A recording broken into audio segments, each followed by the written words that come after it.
Coba Anda bayangkan momen ini. Anda melangkah kaki ke area kolam renang atau mungkin waterpark mewah.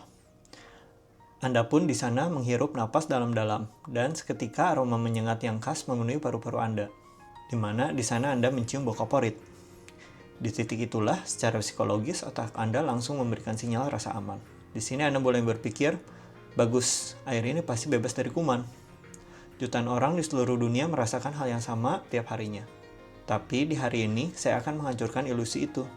Bersiap-siaplah Anda untuk kecewa, karena hidung, mata, dan otak Anda baru saja ditipu oleh sebuah konspirasi kimiawi yang tidak pernah diceritakan oleh pengelola kolam renang manapun.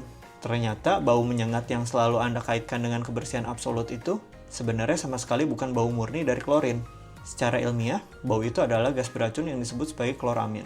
Gas ini tidak muncul dari air yang bersih. Kloramin hanya terbentuk ketika molekul klorin di dalam kolam sudah berhenti bekerja sebagai pembunuh kuman. Dan di sini, molekul ini beralih fungsi karena sedang bertarung mati-matian melawan limbah biologis yang dilepaskan oleh manusia. Limbah apakah itu? Limbah ini merupakan sisa keringat yang menempel di pori-pori, asam urat, minyak rambut, sel kulit mati, kosmetik, dan tentu saja urin serta sisa feses yang diam-diam dilepaskan oleh puluhan atau ratusan perenang yang ada di dalam kolam renang Anda. Faktanya, semakin tajam bau kaporit di sebuah kolam renang, semakin kotor juga air kolam renang tersebut.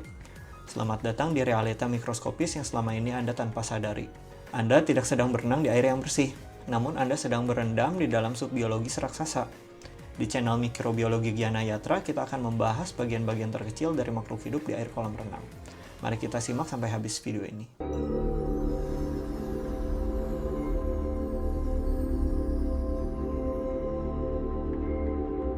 Untuk memahami bagaimana ilusi klorin ini menipu seluruh umat manusia, kita harus mundur sangat jauh ke belakang, di mana kita akan membedah sejarah kelam dari genangan air buatan manusia ini. Sejak ribuan tahun, umat manusia selalu memiliki obsesi yang aneh, yaitu untuk berkumpul, berendam, dan menelanjangi diri di dalam satu genangan air yang sama.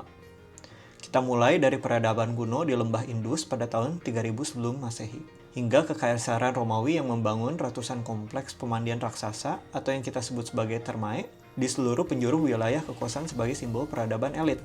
Namun, sejarah mencatat bahwa kolam-kolam ini tanpa pengecualian menyimpan sisi gelap. Kita masuk ke abad 19, di mana seiring meledaknya populasi akibat revolusi industri di kota-kota besar di Eropa dan Amerika, fasilitas mandi umum pun dibangun secara masif dalih-dalih promosi kesehatan bagi warga kelas pekerja kumuh yang tidak memiliki akses air bersih di rumah mereka.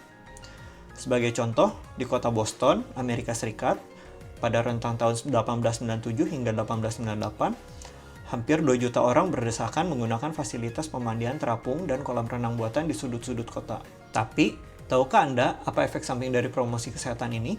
Karena sistem sanitasi modern, pompa resirkulasi, dan filter air belum ditemukan, kolam-kolam ini dalam sekejap berubah menjadi titik nol penyebaran wabah mematikan. Penyakit-penyakit seperti tifoid, kolera, dan disentri meledak tidak terkendali. Air di dalam kolam hanya diganti secara berkala, sementara kotoran, keringat, dan bakteri dibiarkan mengapung hingga membusuk, sebelum akhirnya air ini dibuang perlahan melalui sistem saluran pembuangan sederhana di pinggir kolam. Teror air ini kemudian mencapai puncak histerianya pada tahun 1940-an hingga awal 1950-an, tepat setelah Perang Dunia Kedua usai. Saat itu, dunia sedang dihantui oleh wabah polio yang tidak terlihat. Jutaan orang tua pun dilanda kepanikan yang luar biasa parah. Di sini mereka melihat anak-anak mereka tiba-tiba lumpuh, bahkan sampai mati di dalam alat respirator yang disebut sebagai iron lung. Apa kambing hitam pertama yang ditunjuk oleh masyarakat? Yaitu kolam renang. Kolam renang umum, danau-danau, dan fasilitas rekreasi air pun ditutup secara paksa karena masyarakat dan bahkan sebagian kalangan medis pada masa itu menuduh bahwa fasilitas air ini adalah sarang utama penyebaran virus polio. Kepanikan massal ini baru mereda setelah sains mikrobiologi perlahan-lahan membuktikan bahwa jalur penularan polio bukanlah semata-mata berpusat di air kolam renang, apalagi setelah ditemukannya vaksin. Namun, trauma kolektif inilah yang menjadi titik awal fiksasi manusia modern terhadap bahan kimia bernama klorin. Di sini kita mengira dengan mencampurkan dan menuangkan bertonton cairan atau bubuk klorin ke dalam air, kita telah berevolusi dan menciptakan perisai mutlak yang tidak bisa ditembus oleh bakteri atau virus atau penyebab penyakit lainnya. Kita mengira klorin adalah dewa penyelamat. Sekali lagi, kita salah besar di sini.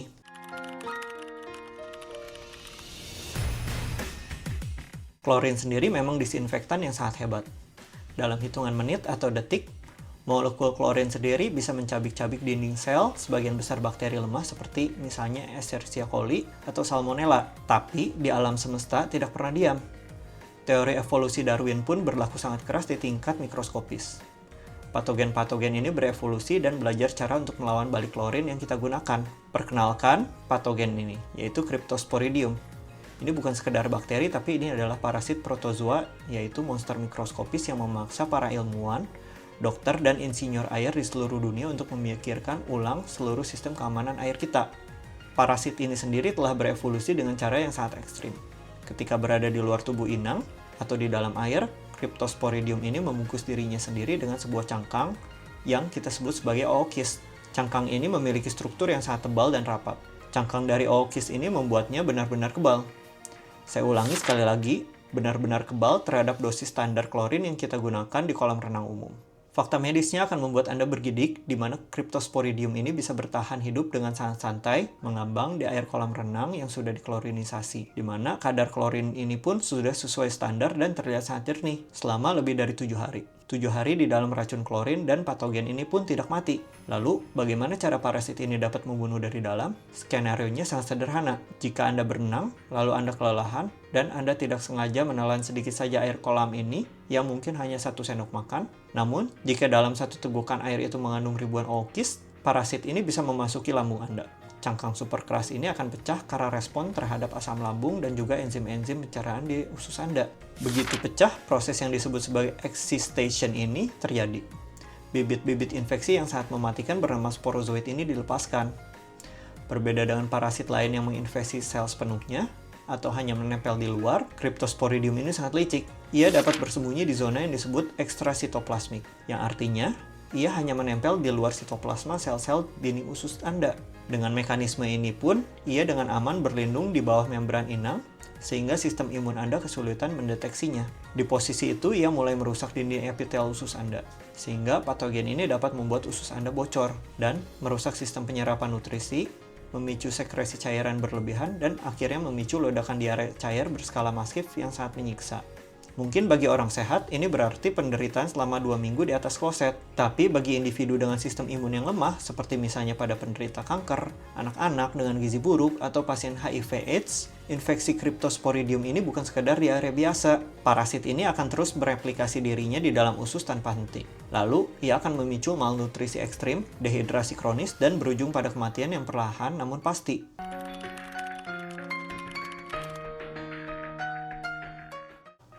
Bukan cuma parasit berzirah, air kolam renang Anda juga dipenuhi oleh kelompok penjahat biologis yang tidak lain kalah mematikan, yaitu virus.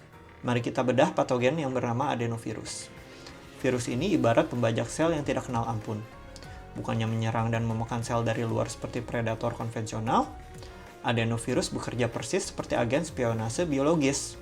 Saat air yang mengandung virus ini menyentuh mata Anda, ia dapat masuk ke hidung atau tertelan.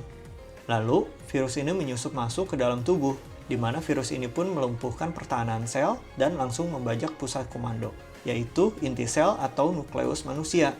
Di dalam sel ini, adenovirus memerintahkan sel tubuh Anda untuk menghentikan fungsi normalnya, di mana sel akan berhenti memproduksi protein pertahanan, lalu memaksa bertransformasi menjadi pabrik budak yang hanya mencetak jutaan partikel virus. Ketika sel tubuh Anda sudah penuh, sesak dengan jutaan kloningan virus, sel itu akan meledak dan hancur berkeping-keping. Kematian sel massal ini meninggalkan jejak kerusakan mikroskopis yang sangat spesifik dan mengerikan, yang dalam ilmu patologis disebut sebagai smudge cell atau Cowdery type A inclusion body. Virus ini juga memicu wabah demam pernapasan, mata belekan atau konjungtivitis yang parah, hingga pneumonia yang mematikan pada anak-anak. Namun, yang membuat bulu kuduk berdiri bukanlah semata-mata cara kerja mikroskopisnya, melainkan bagaimana wabah-wabah virus ini bisa menyebar di dunia nyata. Kekacauan biologis yang disebabkan oleh virus sendiri hampir selalu dipicu oleh satu hal yang primitif, yaitu kecerobohan dan egoisme dari manusia. Kita lanjut ke kasus virus lainnya, dari kasus investigasi epidemiologi yang terjadi pada rentang waktu Agustus hingga Oktober 1997, sebuah wabah hepatitis A menghantam keras sebuah klub sepak bola junior di pinggiran kota Melbourne, Australia. Tim investigasi penyakit menular dibuat kebingungan luar biasa, karena wabah penyakit liver ini hanya menyerang 6 orang anak laki-laki muda, tanpa menjangkiti satupun anak perempuan atau puluhan orang dewasa yang hadir di pesta yang sama. Setelah diinterogasi dan diusut, Akhirnya fakta menjijikan pun terungkap, di mana anak-anak ini sebelumnya pergi berendam bersama di kolam spa luar ruangan yang sempit. Di dalam spa tersebut, mereka pun melakukan permainan yang konyol, yang mereka sebut sebagai whale spitting, yakni menyedot air kolam, berkumur-kumur, dan menyemburkan airnya kuat-kuat dari mulut layaknya ikan paus secara bergantian ke wajah teman-temannya. Tanpa mereka sadari, sang pasien zero atau anak pertama yang sakit sedang terinfeksi virus hepatitis A, di mana di tahap awal ini, anak belum memberikan gejala yang jelas. Melalui aksi menyemburkan air ludah itu, sama saja seperti ia membagikan partikel virus yang menyerang organ hati ini secara langsung ke mulut teman-temannya. Sistem disinfeksi kolam spa yang menggunakan hidrogen peroksida dan sinar UV saat itu terbukti gagal total menghentikan virus ini. Kasus serupa juga selalu terjadi pada ledakan infeksi virus yang menyerang usus seperti norovirus. Virus ini sangat menular. Saking menularnya, wabah masif bisa meledak hanya karena ada satu orang egois yang memaksakan dirinya masuk ke kolam renang saat dirinya sedang terinfeksi. Orang ini bisa saja melepaskan jejak partikel feses atau sisa muntahan tak kasat mata ke kolam renang, sehingga menyebabkan virus ini mencemari jutaan liter air kolam renang, dan pada akhirnya memicu wabah, muntah-muntah, dan diare akut pada ratusan orang yang tidak bersalah di sekitarnya.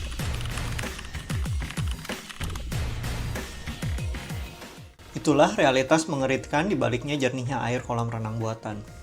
Klorin ternyata bukanlah pelindung mutlak seperti yang selama ini kita yakini. Tapi, tahan dulu napas Anda. Jika Anda berpikir meninggalkan kolam renang dan beralih berenang di danau atau sungai alam liar adalah solusi yang lebih aman, di sini Anda mungkin salah besar. Karena videonya terlalu panjang, saya akan membagi menjadi 2 video. Di video selanjutnya, kita akan meninggalkan kolam renang komersial dan masuk ke perairan alam bebas, di mana di sini kita akan membedah sang puncak teror mikroskopis, yaitu sebuah mikroorganisme bersel satu yang tidak mengincar usus Anda, melainkan akan merayap diam-diam, menembus tengkorak, dan secara harafiah mencabik-cabik serta memakan jaringan otak Anda secara hidup-hidup. Pastikan Anda subscribe dan nyalakan loncengnya di channel Mikrobiologi Gyana Yatra, karena di sini Anda wajib tahu cara bertahan hidup dari monster air tawar ini. Saya Dr. Cliff, spesialis mikrobiologi, tetap waspada dan sampai jumpa di part 2.